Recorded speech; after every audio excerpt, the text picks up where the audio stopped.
Good afternoon and good morning and good evening to everyone depending on where you are. Welcome to this second section of the World Migratory Bird Day Global Light Pollution webinars. My name is Vivian Fu, Communication Officer of the East Asian Australasian Flyway Partnership Secretariat, and I will be the moderator of today's webinar together with Mr. Florian Kyle, who will be the moderator for the Q&A sections.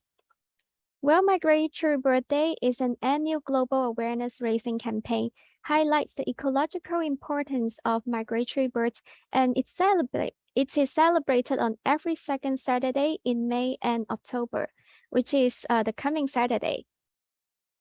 The webinars are jointly organized by the Convention on Migratory Species, CMS, the African Eurasian Migratory Waterbirds Agreements, IWA, the Environment for the Americas, and the East Asian Australasian Flyway Partnership is joining for the first time to organize the World Migratory Bird Day event. This year, the theme of the World Migratory Bird Day is light pollution, with the slogan, "Dim the lights for birds at night." This is the first session yesterday was on show, providing an overview of the issues of light pollution impacts to migratory birds. And today, this section will specifically address the solutions and policy needed to tackle the problem. Today, we have 3 speakers from different parts of the world, sharing with us solutions to tackle this impact of light pollution on migratory birds with the perspective from global, national, and city levels. As this is the first joint webinars of the World Migratory Bird Day with the partners, we received messages from the World Migratory Bird Day partners, the CMS, EAFP, IWA, and the Environment for the Americas. So first of all, Ms. Amy Franco, Executive Secretary of the CMS, will give us a welcoming speech in a recorded videos. It is a great pleasure to be able to say a few opening remarks on behalf of the Convention on Migratory Species for this World Migratory Bird Day webinar on the topic of light pollution. As you will hear during the webinar, light pollution is a significant and growing threat to wildlife, including many migratory birds. Each year, light pollution contributes to the death of millions of birds. It can change their migration patterns, foraging behaviors, and can attract and disorient them, making them more vulnerable to collisions and other dangers. In fact, some experts would say that natural darkness is important for conservation in the same way as clean water, air, and soil. The good news is that solutions to address the impacts of light pollution are readily available. And as you will hear during this webinar, many governments, cities, companies, and communities around the world have already taken steps to address light pollution. On the international level, there has also been work done in this area under the Convention on Migratory Species. In 2020, CMS parties endorsed light pollution guidelines that include 6 simple management principles to reduce light pollution and technical guidance for addressing light pollution impacts on marine turtles, seabirds, and migratory shorebirds. We are now working on new guidelines, which will provide additional measures and further consolidate the guidance on the topic.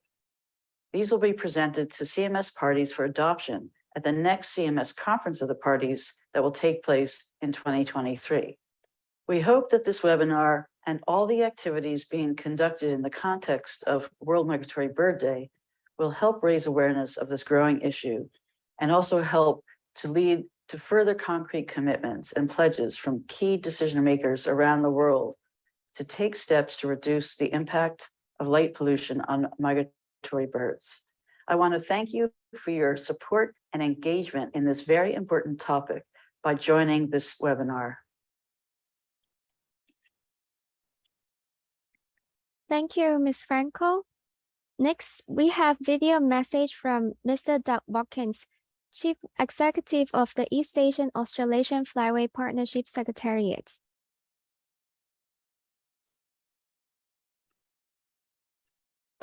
Happy World Migratory Bird Day. I'm Doug Watkins, the Chief Executive of the East Asian Australasian Flyway Partnership Secretariat. Joining with the Convention on Migratory Species, the African Eurasian Migratory Waterbird Agreement, and Environment for the Americas, EAFP is actively supporting the global campaign to raise awareness of migratory birds and their migration.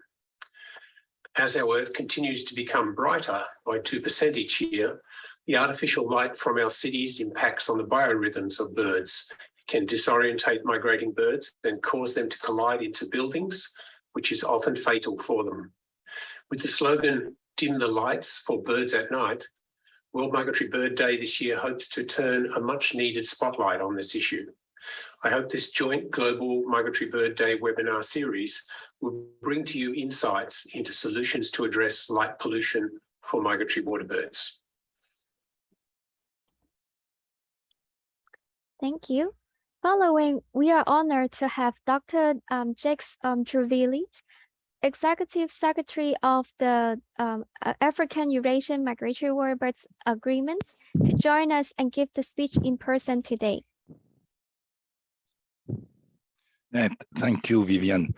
It's really a great pleasure to have been invited to say a few quick opening remarks on behalf of AEWA to this webinar on the topic of light pollution. AEWA stands for African Eurasian Migratory Waterbird Agreement, and I'm the Executive Secretary of the Secretariat. We are bringing 83 parties together to work on a collaborative mode. And AEWA is also one of the main partners behind World Migratory Bird Day. In fact, we launched this World Migratory Bird Day in 2006, dealing with avian influenza, which is still an issue to discuss also. And there is a lot of concern. But this year, we are focusing on the topic of light pollution, and more we are seeing that light pollution is being recognized as a threat to migratory bird and other wildlife. And yesterday, during a seminar, we got a lot of information from the USA showing that not only songbirds are attracted by the lights, but also many waterbirds, many shorebirds are either disturbed or attracted by the light from the cities, from the road. And it's really, we are really concerned also by seabirds, which could land on ship or on land and are not able to find their way again to the colonies. Since some months, most of the developed countries in Europe have to decrease their consumption of energy because of the international crisis on the borders of Europe. Saving energy in many countries will imply reducing light not only along public streets, but also in many buildings. And we have to build also on this opportunity that the crisis represents to explain the impact on light pollution on birds. So in a way to show people that reducing light is not only due to this energy crisis, but also it's good for biodiversity. And we should ensure that we will not come back to a kind of business as usual once the crisis is over. We are delighted that the topic of light pollution has received growing attention in the context of World Migratory Bird Days this year. And I hope that this seminar, which I've organized together with our main partners in the America, in Asia, and CMS on the global level, will also contribute to this. And finally, thank you for your interest for this important topic. And I wish you an interesting and enjoyable webinar.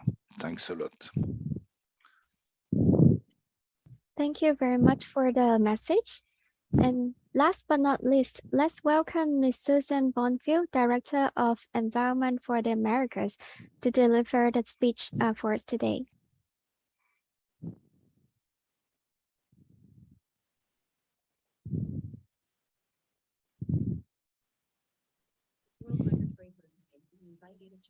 Celebrating the phenomenon of migration and the birds that journey hundreds and thousands of miles between breeding and non-breeding sites around the world. The challenges these birds face, from the smallest of hummingbirds to raptors and seabirds, are enormous. The purpose of World Migratory Bird Day is to bring the latest in scientific research to people around the world, raising awareness of the spectacle of migration, where birds go, how they navigate, and the factors that impact their success. This year, our focus on the importance of dark skies brings attention to the growing threat of light pollution on night migrating birds. At least 80% of migratory birds depend on dark skies as they fly across oceans, cities, and coastlines. But the light that is emitted from homes and buildings, street lights, and even ships detracts and confuses many birds, taking them off course, causing exhaustion, and resulting in other behavioral changes. World Migratory Bird Day serves as a call to action for migratory bird conservation.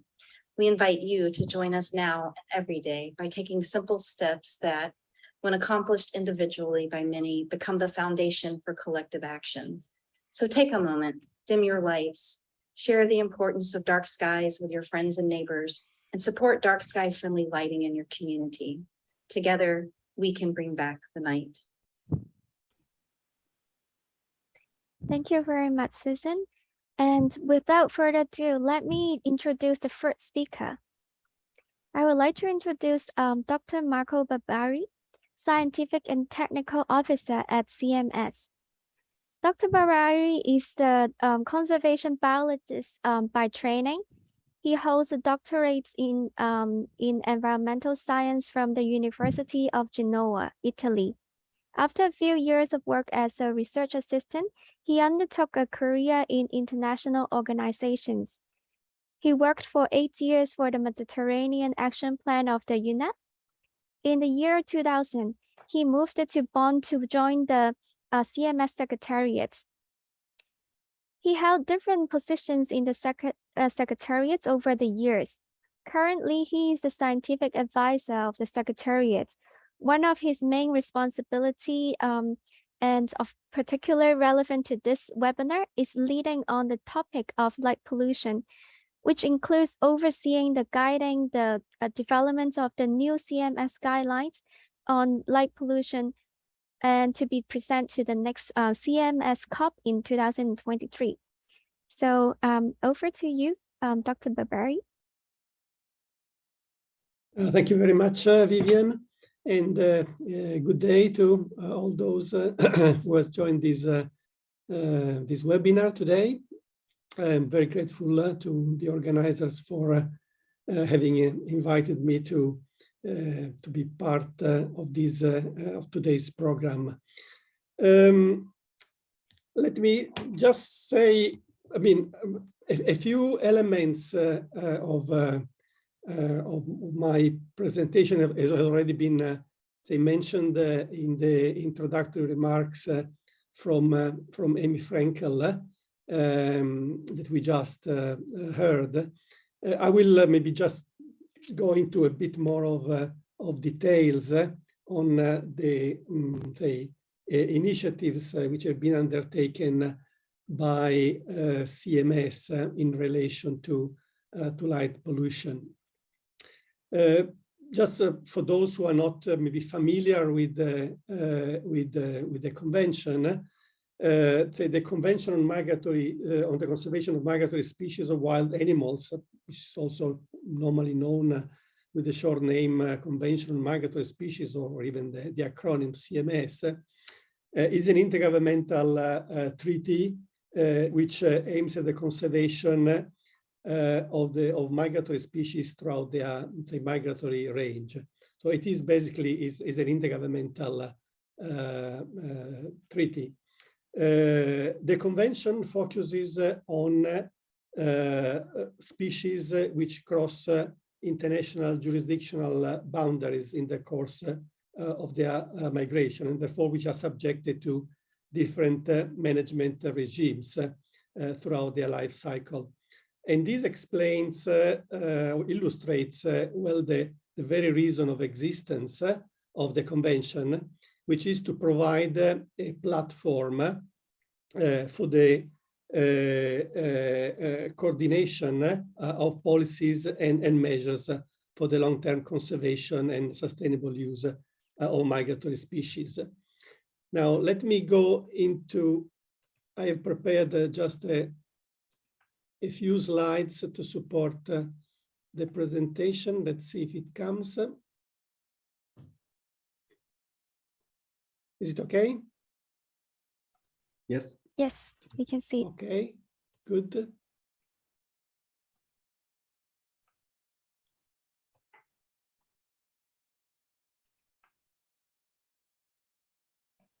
Just a few words on what is the role of CMS on addressing threats to migratory species.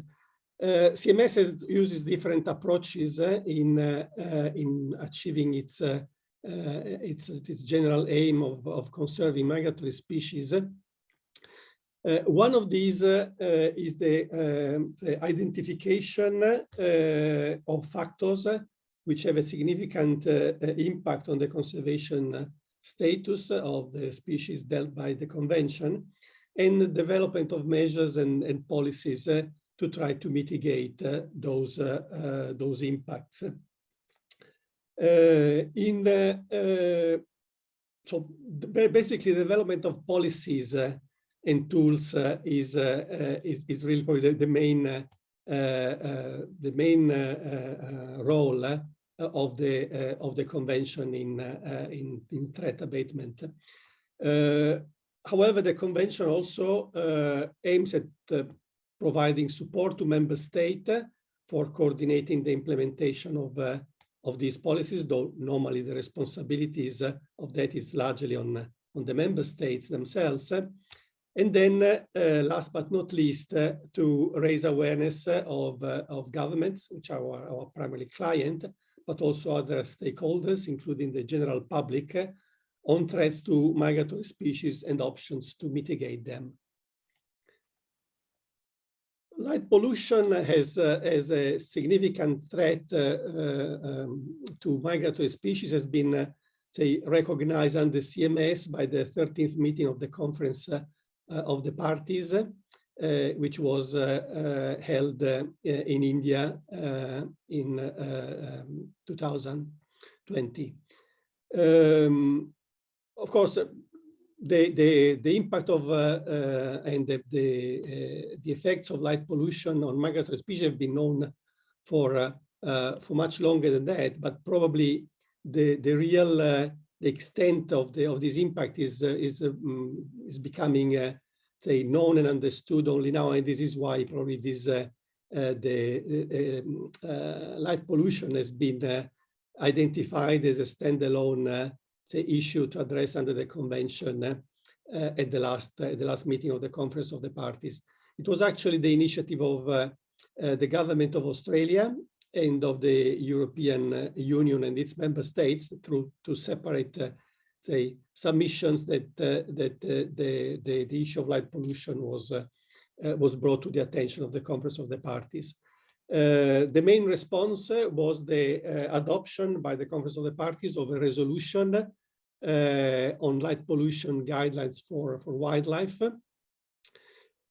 which inter alia endorsed national light pollution guidelines for wildlife, including marine turtles, seabirds, and migratory shorebirds that have been presented to the Conference of the Parties by the Government of Australia, and that the conference endorsed for use under the convention, urging its member states to use the guidelines, but also recommending their use also by non-parties and other stakeholders.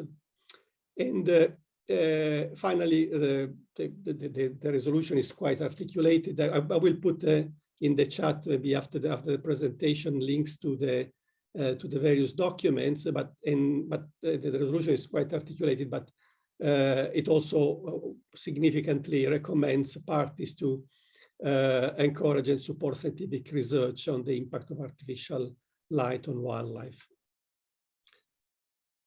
In addition to the resolution, which is the main policy tools that normally the Conference of the Parties adopts, there was also two decisions which were made, one addressed to the Secretariat with two main elements. One is suggesting to the Secretariat should have suggested to its partners of World Migratory Bird Day to dedicate one of the annual campaigns to light pollution.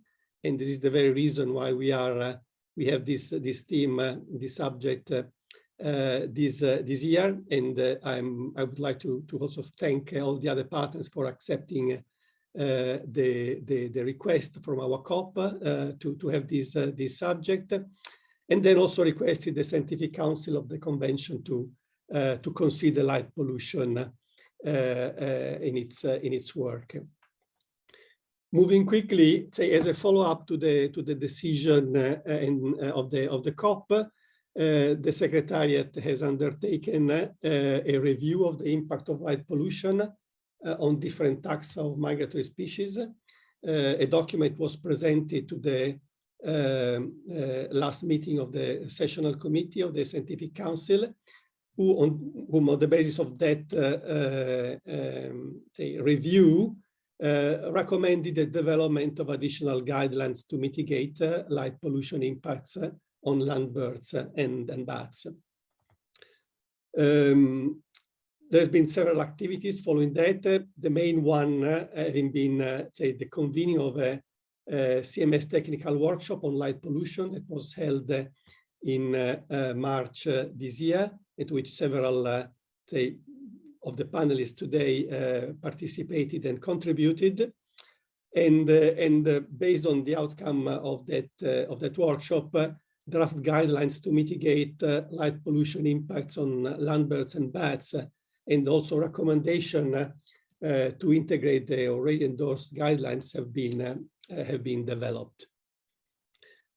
And here I would like to acknowledge the leadership on the scientific and technical say side of this initiative of Mark Simmons from the CMS Sessional Committee, and from Letizia Nanni, who supported us as consultant. Just this is basically the step where we are at the moment. We have draft guidelines developed.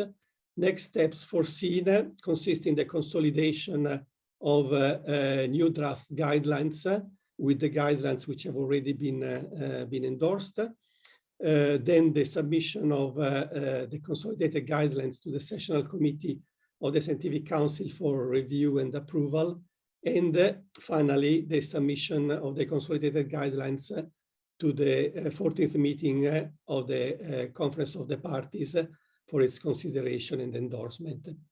We expect, therefore, to have a further developed and coherent set of guidelines available by the end of next year.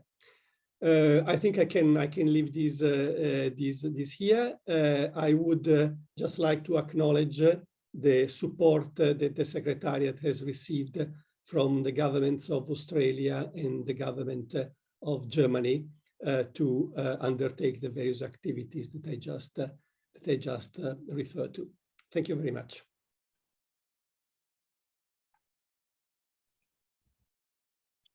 Thank you very much, Dr. Barberi, for the briefing on the CMS guidelines on the light pollution. And our next speaker will bring us a perspective from the national level. As you have heard, the Australian government brought us the decision paper on also the light pollution guidelines for wildlife, and which was adopted during the CMS COP13 in 2020. And today they are with us and brought us, first of all, an animation to promote the issues of the light pollution. And this animation is also now available on the World Migratory Bird Day YouTube channel with 4 languages available. And so let us enjoy this video first, and it will then bring us to Mr. Cesar and McGill to share their work to tackle the light pollution in Australia with us. So thank you. Artificial light can be harmful to birds, particularly nocturnal seabirds and shorebirds, even from long distances. It can disrupt their sleep, breeding, migration, and cause collisions. It reduces their ability to forage and can make them vulnerable to predators, particularly fledglings. To help Australia's birds, avoid illuminating their feeding and resting areas or migration pathways. Reduce light during breeding and migration seasons. Limit use of artificial light around jetties, wharves, marinas, and at sea. And use low-intensity, appropriate coloured lights only where and when you really need. Play your part to help our birds by reducing your light pollution. Consult the National Light Pollution Guidelines for Wildlife to find out more about how you can help. Let's switch off light pollution together. Thank you. I hope you all enjoyed this short animation. It's really well done. And next, I would like to introduce our next speaker, Mr. Cesar St. McGill, Senior Policy Officer from the Department of Climate Change, Energy, the Environment and Water of the Australian Government. Mr. St. McGill works on the light pollution policy for wildlife, and he has been working on the light pollution since 2020. And most recently, he's working on the further developing the Australian National Light Pollution Guidelines for Wildlife. So over to you, Cesar. Thank you. And Viola, can you share your screen? So apologies, everyone. I had this lovely dynamic PowerPoint that just couldn't be shared. So I'm going to go through the PDF version. As Vivian said, thank you, Vivian, very much for that. I'm Cesar San Miguel. I work for the Migratory Species section of the Australian Department of Climate Change, Energy and the Environment and Water. Sorry, it's a mouthful now. And today I'm going to talk about light pollution and how it may impact migratory birds and other wildlife, and also how we're kind of dealing with it in Australia. But before I begin, I would first like to acknowledge the traditional owners on the respective lands that attendees are meeting on today. I'm currently speaking from Ngunnawal country here in Canberra. I would also like to pay my respect to traditional elders, past, present, and emerging, and recognize their continuing connection to land, sea, and sky. Next slide, please, Vivian. So, yep, we'll try to very quickly cover, and I apologize if some of you have already gone over some of this stuff, but we'll do a recap on what light pollution is, why it's a problem for migratory birds, and the National Light Pollution Guidelines for Wildlife here in Australia. So, next slide. Whoops, one moment.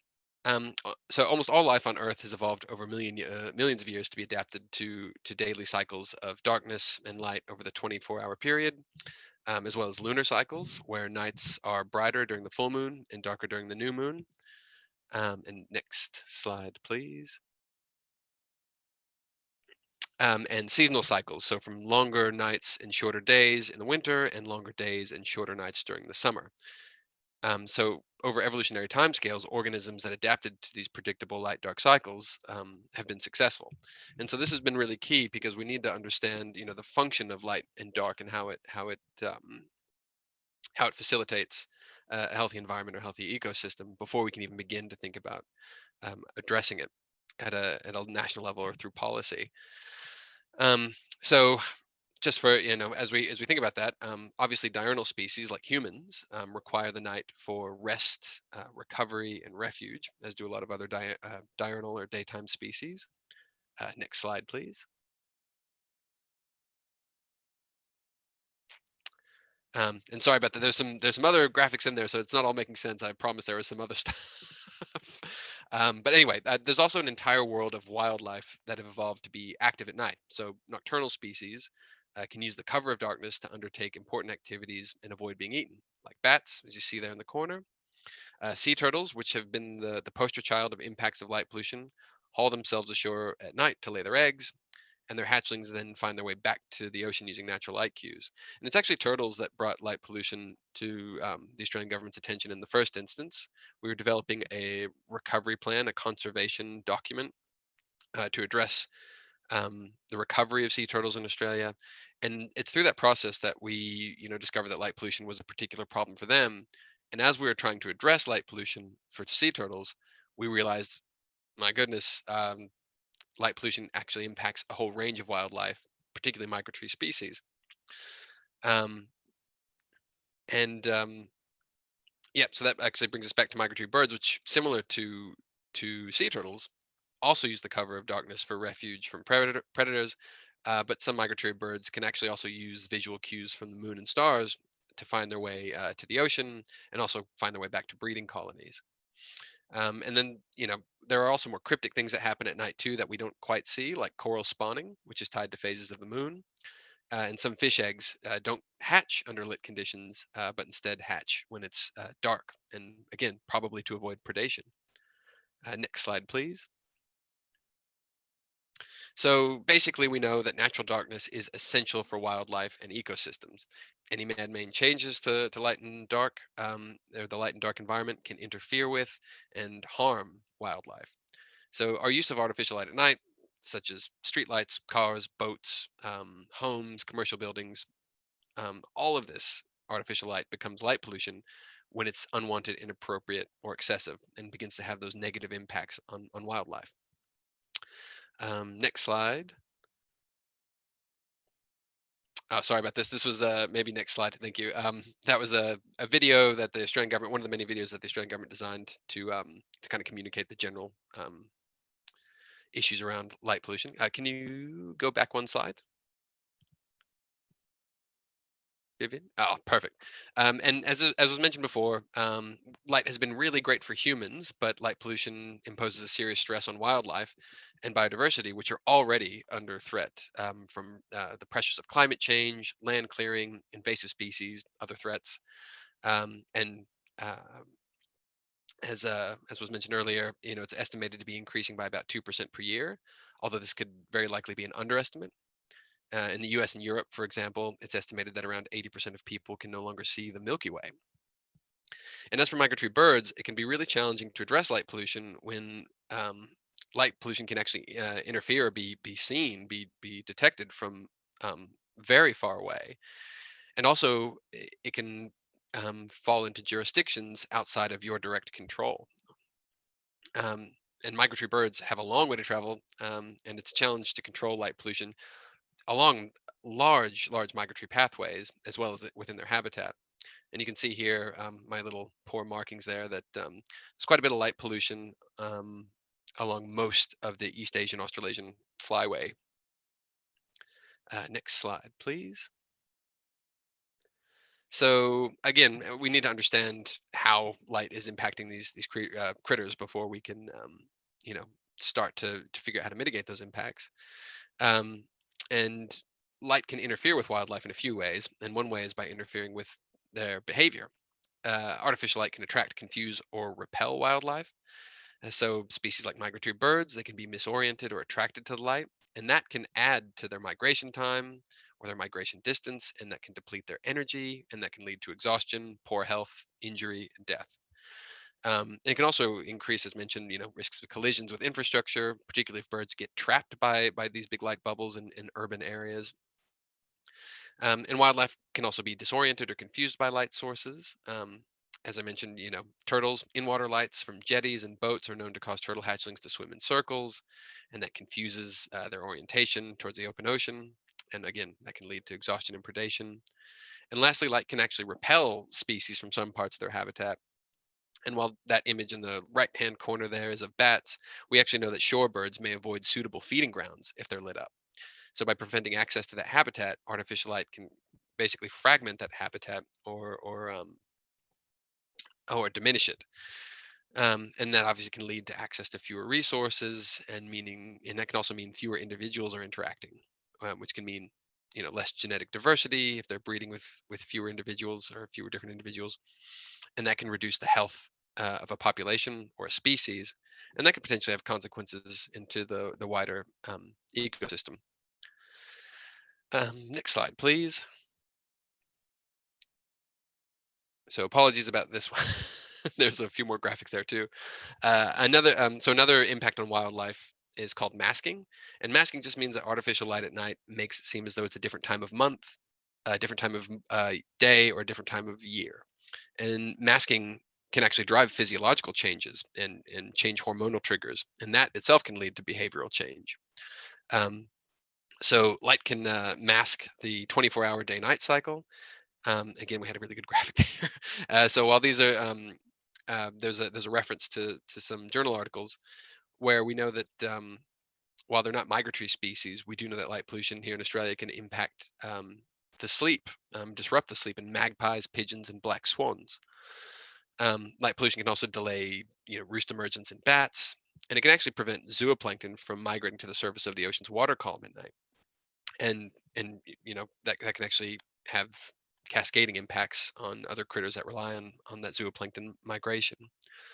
Lastly, artificial light can also mask seasonal changes in day length. I think I heard somebody mention earlier that exposure to artificial light at night can actually cause songbirds to breed earlier in the year, and that can also affect the growth of plants and the timing of flowering. So you're talking about desynchronizing in these ecosystems and these really complex interrelationships, and that can obviously, you'll have that flow-on effect onto other species that rely on those plants or those birds. So again, apologies about the complexity of that graphic. There are a lot of subtle changes between the left and right image. If you want to see them, you can actually go to the Australian government website, which I'll share with you in the chat, and you can get more about, see more of our light pollution comms documents. Next slide, please.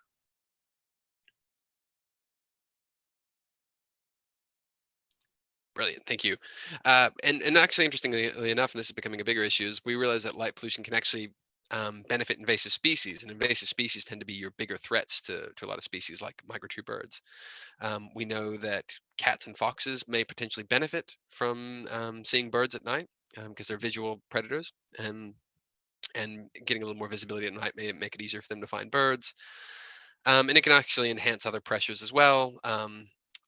Reptiles like cane toads here in Australia or geckos can benefit from artificial light. They'll sit around poles here in Australia and eat a bunch of insects. And cane toads are a particular problem. They put pressure on a lot of different species, including migratory birds in Australia. It can also benefit other birds invasive birds, which don't belong in certain habitat, as well as invasive plants. So, sorry, all that to say, next slide, please, that there are a variety of pathways that artificial light impacts the environment, and these are really key for us to understand at a national government level or even at a local level. We understand that it can impact behavior, it can impact physiology, and that can lead to ecosystem changes. So it's pretty clear for us that we need to address light pollution in some way, or as well as understand it. So the question then becomes, how do we take care of our migratory birds to keep them functioning well? So in response, next slide, please. To address this conservation challenge, the Australian government actually developed the National Light Pollution Guidelines for Wildlife in 2020. And the purpose of the light pollution guidelines is first and foremost to raise awareness of the impact of light on wildlife, as many people, including some scientists, don't really realize that artificial light at night is a problem for the environment. It's called diurnal bias. So more and more we're seeing people become aware. But in the first instance, at a national level, it's absolutely key that we get people to understand that light pollution is a problem in the first place. A lot of people think of it as a nuisance, but they don't realize it's an issue. Next slide, please. And as mentioned, they also provide these 6 best practice principles, which you can see on the screen, and they're applicable to any lighting changes. You can do it at home, or it can be scaled up to larger projects. And all 6 really should be used together to effectively mitigate the impacts of light pollution. Next slide, please. And the guidelines, the most importantly, they actually provide a framework to assess and manage impacts on wildlife. And describe in detail how light should be considered in an environmental impact assessment process and managed through an adaptive management approach. So at the national level, we really are, when we're talking about threatened species, they're considered what's called a matter of national environmental significance. And there's got to be this environmental impact assessment done to see how the light impacts the species and how we can mitigate it. So as you go around that circle on the right there, It requires you in the first instance to describe the lighting and its purpose, then assess the light risk, the risk that light poses to wildlife. Then you need to propose a mitigation method relevant to that wildlife, tailored to that wildlife in that context, and then adapt the lighting as needed. Or sorry, you need to take a step back. You need to then assess the success of the design that you've put in place, and the mitigation. And then if it isn't quite working, you want to be able to adjust it, to make it better so it's tailored to the wildlife. Now, the thing I would note here is that, at least in the Australian context, the only way to know for certain if wildlife are impacted is to monitor their behavior both, before the lighting change and after the lighting change. There really isn't a more effective way to know if you're having an impact on wildlife than that. I mean, there are ways to measure physiology, but those can be very complicated and very expensive. So from, again, the national policy point of view, we got to look at behavior. Next slide, please. The guidelines also lay out information and approaches that intend to bring together lighting experts, like your lighting designers and engineers, and your biologists. And these two groups traditionally do not interact, and there's been a little bit of resistance, but there really is a great opportunity for these two groups to come together and create better solutions to light pollution. And at least in Australia, as we've tried to get these two groups in a room, more and more, there has been some resistance at first, but they're cottoning on to, addressing. Biologists are starting to understand, the requirements that engineers need to stick to, and engineers are starting to more and more understand the environmental aspect of their designs. So we're slowly making progress there. Oop, next slide, please. As mentioned as well, there's also taxa-specific advice for more detailed information. It's at the moment we have it for turtles, shorebirds, and seabirds, but more are in development. And the main body of the guideline is still broadly applicable to all susceptible wildlife. So in Australia, we're about to develop another advice for bats and a few other species. So watch this space, or taxa groups. Next slide, please. Oh, is there one? Oh, maybe I didn't put it in the new one. Anyway, so there's a slide in there that I wanted to just mention that, the guidelines in Australia are at the moment just guidelines. They're not really regulatory. They don't have regulatory teeth. They can't stop you from putting in a lighting project for the most part, or require you to do lighting in a certain way. They're only really regulatory if they are conditioned by our environmental assessments office. So if you have to refer a giant development to the government, and it has a big lighting impact on turtles or birds, then we can condition some of the what's in the guidelines. But I would note that more and more referrals are coming to us with considering light pollution. We're seeing more light management plans crop up, which is really great. So there's the awareness raising is starting to do its job. Next slide, please. Oh, previous slide. Sorry, I was still on my other slide. So anyway, although this information was first developed in an Australian context, the broad technical and practical information contained in the guidelines can be applied in any country in any context. So as mentioned, we presented those guidelines to CMS, and at the 13th Conference of Parties, they endorsed the guidelines, and they made them available as a CMS document. That means if your country doesn't have a framework, or your jurisdiction doesn't have a framework for managing artificial light around wildlife, you can take these guidelines. They are available for your use. And the CMS, as I mentioned, it's so great. They're in the process of developing the guidelines further, to address migratory land birds and bats, and better tailor those guidelines to international use and fill in any gaps or update them with new research. And I'm personally excited to see how that process continues and how that space develops internationally. So good job, CMS. And as mentioned as part of the endorsement, CMS also encouraged government parties to raise awareness, incorporate the effects of light pollution into environmental decision making, work with peak bodies, create solutions, and encourage the support of research into the impacts on light on wildlife. And we're trying to do all those things at the national level. We're trying to work with our national science, environmental science program. I'm trying to raise awareness, and we're trying to get more and more of those stakeholders together to find solutions. And there's currently a lot of momentum to address light pollution, both here in Australia and internationally. So again, I'm so grateful that World Migratory Bird Day has chosen to address light pollution as this year's theme. I would also, encourage all of you here today to spread this information about light pollution and how to mitigate its impacts. So next slide, almost done.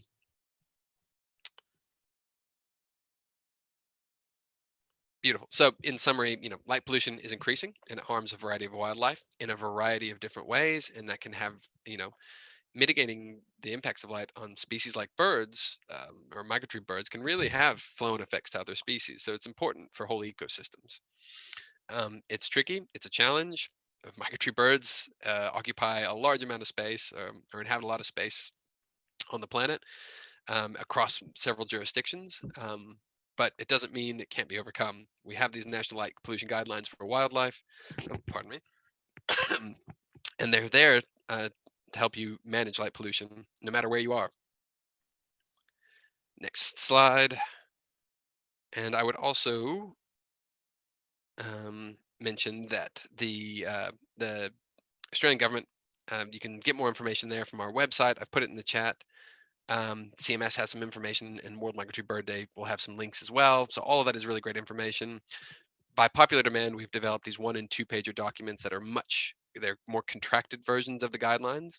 Admittedly, the guidelines are about 100 pages, and people have been wanting us to give them a 1- or 2-page, just shortened version of what's in the guidelines. So those will be coming soon.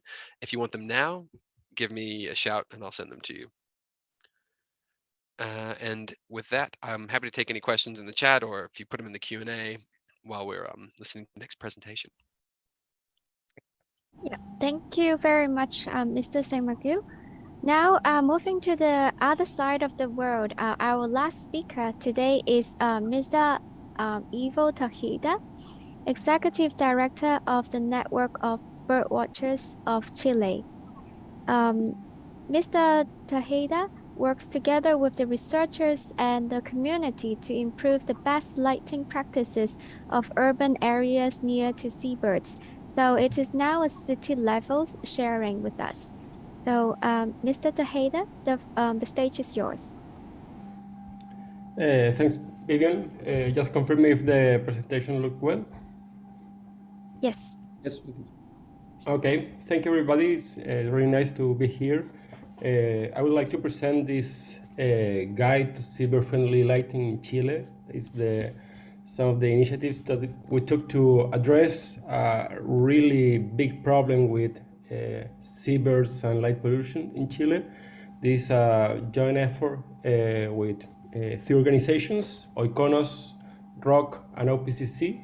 The last one works mainly with the astronomy sector. We have a lot of observatories in northern Chile, and light pollution regulations have been made in Chile for the observatories.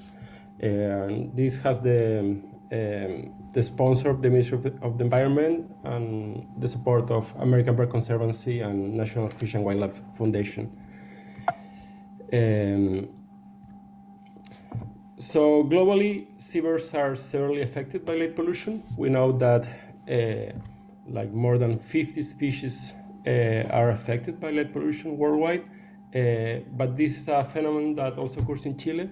At least 15 species that breed in Chile throughout the country. We are a country with more than 4,000 kilometers of coast. Are impacted with light pollution, mostly fledglings like the storm petrel at the right. And it's a problem that affects like thousands really like thousands of individuals each year. Light pollution regulations are relevant advances. We have since several years ago a light pollution regulation, but it's restricted only to the areas for the observatories to do astronomy. And since last year, there is a process to update the light pollution regulations so they can be for the whole country and also include some biodiversity and health issues. But right now we only have the light pollution regulation for astronomy. So we thought that a practical approach oriented to project development that is complementary with the light pollution regulation was a necessary step to address this problem. So this is the guide that I would like to present briefly today. The guide is aimed to mainly developers of projects, so the people who want to design a project that includes light pollution, but it can be from both public and private, mainly ports, mines, street lighting, everything. But also project evaluators or government officials that are involved in the environmental assessment processes. And also professionals of public services involved in territorial planning at different scales. This is like how the guidelines look like. I think we were kind of inspired by the Australian guidelines that were presented before, but we thought that it was necessary to do something especially for Chile. You know? So the first chapter refers to about light pollution, what is their definition, characteristics, the main impacts, not only in astronomy, that was like the main discourse in Chile, but also biodiversity and health, some examples of international mitigation efforts, and the situation in Chile that also like the else of the world is getting a bigger and bigger problem each year. This is a picture of the city of Iquique, northern Chile, at night. The second chapter is a description of the problem with seabirds in Chile. Yeah? As I said, this is really a huge problem with, that affects several thousands of seabirds each year. And we describe the main species affected in Chile, making a review of the state of the art right now. Here at the picture, you can see like several Markham storm petrel affected by the pollution in northern Chile. And here are some pictures of what it looks like, the problem with light pollution and seabirds in Chile. It affects more than 15 species, as I said, like diving petrels, storm petrels, also shearwaters. So, and at the middle you can see like some Markham storm petrel being rescued, so they can liberate it later. The guide presents this infography referring to the most affected species. And also it was really important to identify the main areas where this occur. So as you see on the map, on northern Chile, there are several breeding colonies of storm petrels that some of them are in the middle of the desert and were discovered like quite recently. It's like a work in progress, and each year we know better where these storm petrels are breeding. There are also some points at the some islands at the center of Chile, and also some islands like more far away, like Robinson Crusoe, Santa Clara, and Alejandro Cerquic there from Juan Fernandez archipelago. And there also we have problems with light pollution, like in the Andes, in the mountains at central Chile, where some storm petrels also breed, but the colonies aren't discovered yet. And it was important, like in a parallel work, to maintain like a special database of where the colonies are. So we have like a lot of problems with projects that are developed in the northern Chile, in the desert, mainly for energy, like solar and aeolic power, and some mines. So they really don't know yet where if there are some colonies breeding sites of storm petrels near where they are going to place. The next chapter shows the regulatory context in Chile.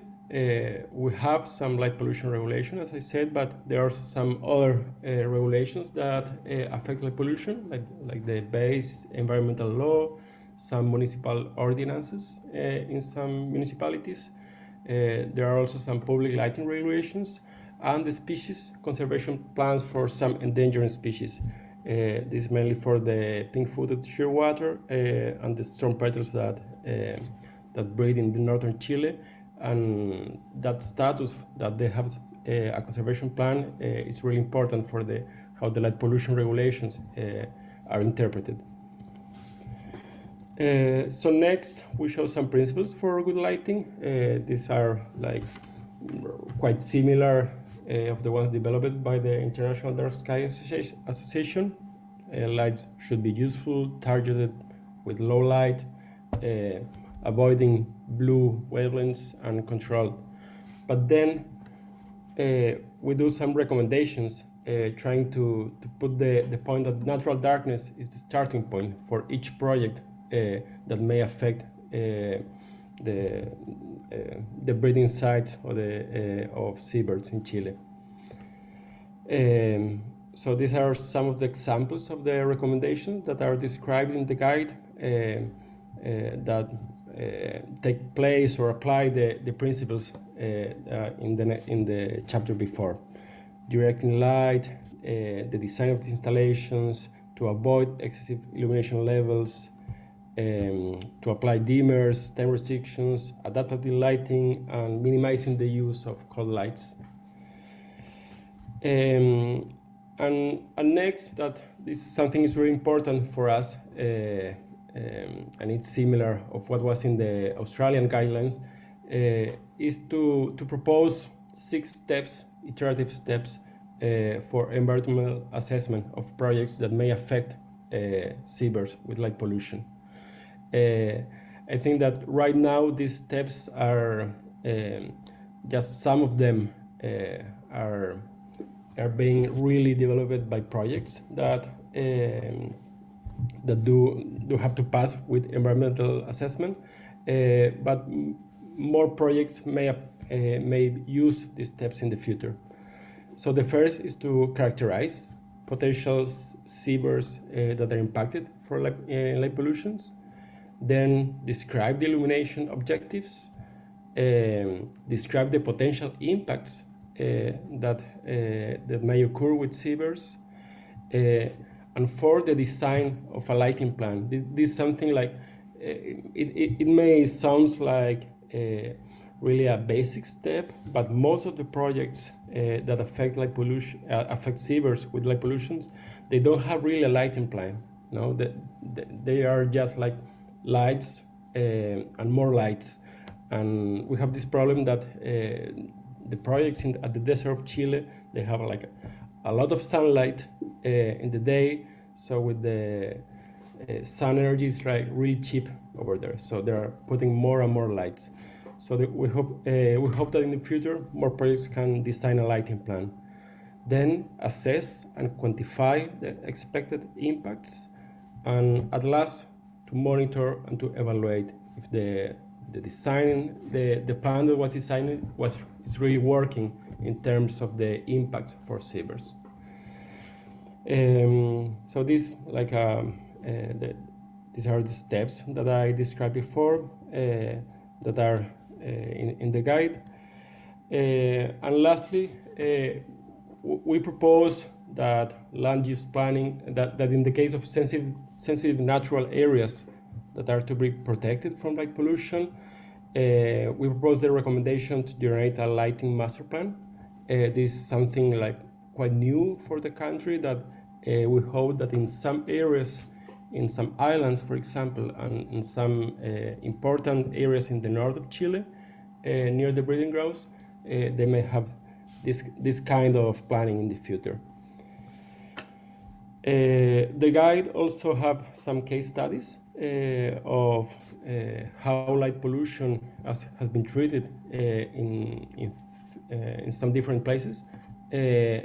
Some of them are maybe more successful, like the one in Robinson Crusoe Island, where, for example, Oikonos, one of the organizations that work with this project,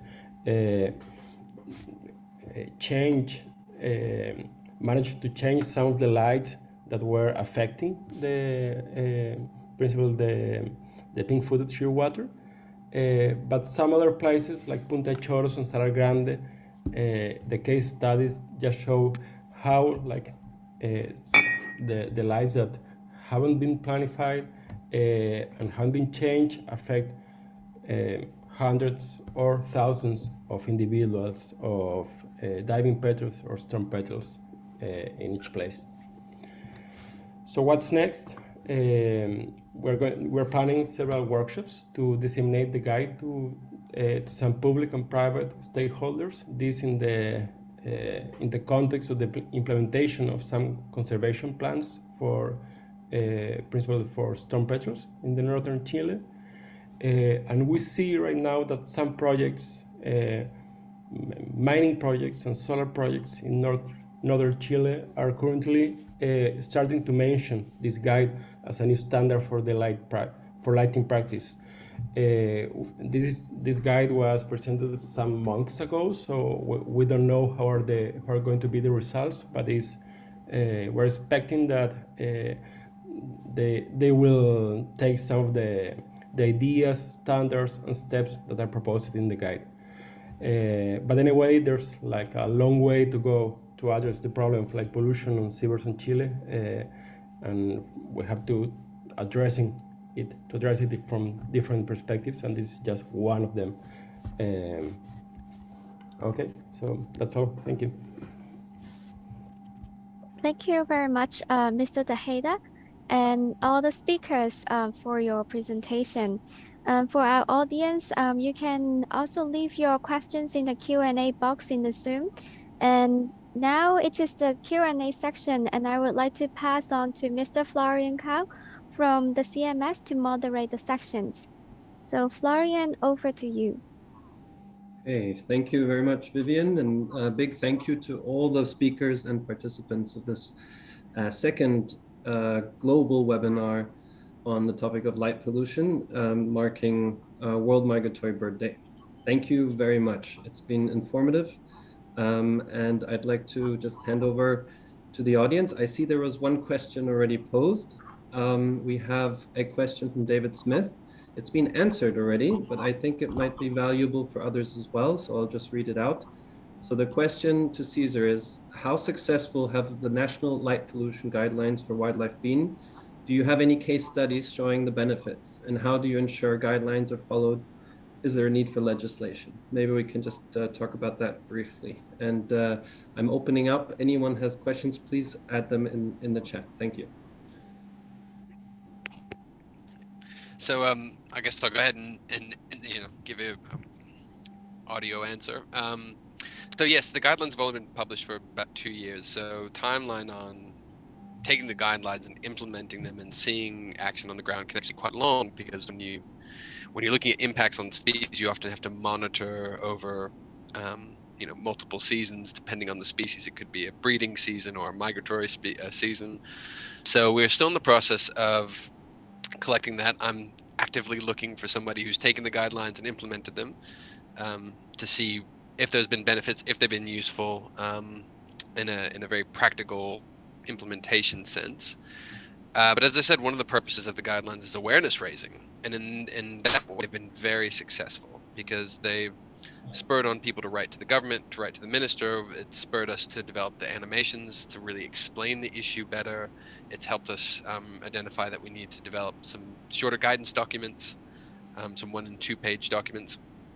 So in that way, they have been successful.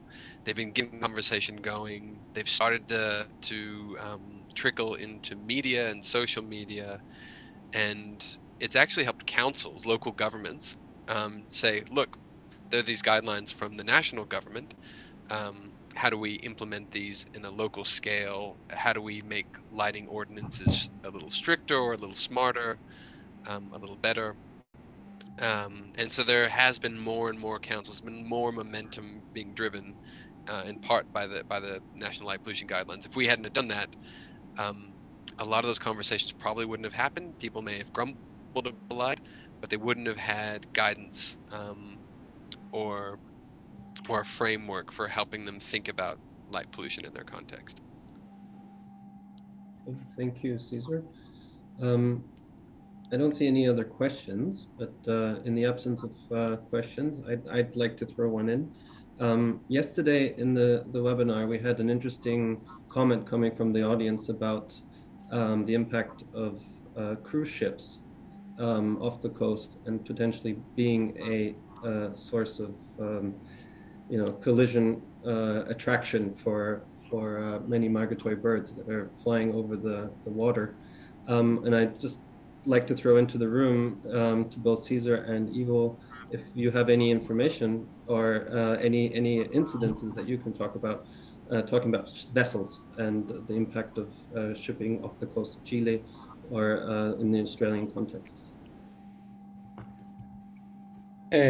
Yeah, I can answer that. In Chile, we have like anecdotal evidence that the impact occurs. We know from cases like in vessels near the ports in northern Chile, where sometimes like dozens of storm petrels have been found, and also at the south of Chile, where there are a lot of breeding colonies of some other seabirds, and normally the landscape is more obscure, so there aren't so many cities, like big cities with lights.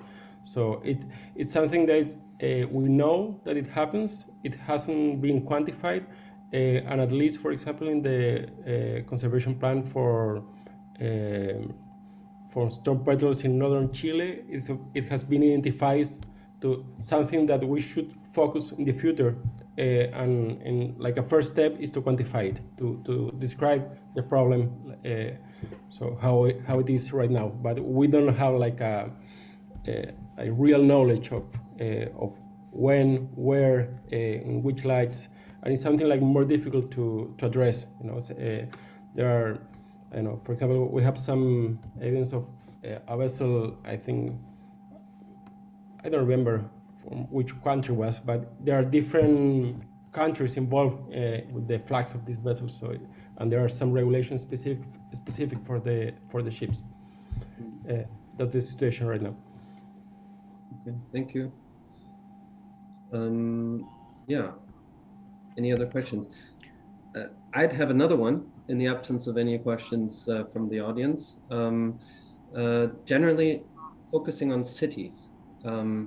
In the Australian context, is there a focus on cities and the impact of cities and the light pollution emitted by cities?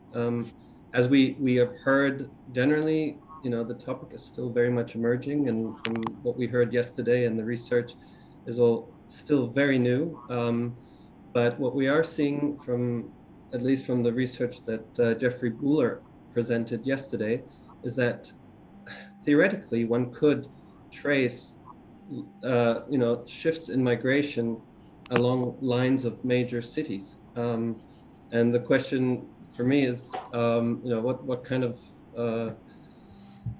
what does that mean? What does that mean for us in terms of how we target the communication in the future, in terms of where are the main problems when it comes to light pollution on a flyway scale? Really thinking beyond the national context, but on a flyway level. If anyone of the speakers have anything to say, or maybe others in the panel group. I can start off, but I'm sure that a couple of the other panelists might have some more insight. So in Australia, we're just starting to kind of look at those mass migrations in the way that the United States has, because I know in one of their migratory pathways, they're looking at Doppler radar to see migratory birds and how the impacts of light may be influenced or maybe influencing their migrations. In Australia, I think they're just starting to kick something off the ground there. But we're also really unique in Australia because we have quite a bit of darkness. And migratory birds kind of go all along the coastline in Australia, but humans are also all along the coastline. That's where about, I think, 85% of our population is. And unfortunately, or fortunately, we're transitioning towards LEDs, and I think that's becoming a bigger problem. So cities are going from incandescent lights, which tend to have more orange and yellow in the spectrum and don't necessarily travel as far from the city, to LEDs, which have a lot of blue light in them. And that blue light tends to get spread a little bit further. So I think focusing on smarter lighting systems is probably a good way to start. How do we, in our transition to LEDs, which use much less electricity, and help us with energy efficiency, how do we do those in a smarter way, and also manipulate the wavelengths in them that to make them appropriate for wildlife, and also not emit as much light, for as long for certain durations of the night, or shield them better. I think it's going to be about smart lighting systems moving forward if you want to control the urban area, or the sky glow from urban areas, because it is tricky. Once that light's there, it's very expensive to change, and that's been a real challenge too. Okay, yeah, just as a reminder, I see no further questions, and I think me asking two is enough. I just wanted to point out World Migratory Bird Day is taking place tomorrow. It's the second peak day of the campaign. As you heard in this webinar, light pollution was a focus because it was requested also from 133 countries that are party to the Convention on Migratory Species. What we're seeing clearly, we're just a drop on the stone at the moment, and this topic is an emerging topic. And World Migratory Bird Day this year, I think in many ways has started a ball rolling, or has contributed to something that started in Australia and is working in many other places. In the US, you have a lot of work being done, but internationally, I think it's still a very much emerging topic. And we hope that through World Migratory Bird Day, we manage to get a little bit of attention, and especially through these webinars that we've been doing, which have been really full of rich content, and great presentations that we will be making available for a wider audience through YouTube after this session. So just to wrap up, I also want to again thank all the speakers. Thank you very much for taking the time. I know, Ivo, it's past 3 a.m. in Chile, and it's been an incredible show, especially also with the team, the World Migratory Bird Day partner team with Vivian and Susan and everyone tuning in and helping to make this webinar a success. So thank you, everyone, and happy World Migratory Bird Day tomorrow, wherever you are. Thank you. Thank you. Bye. Bye.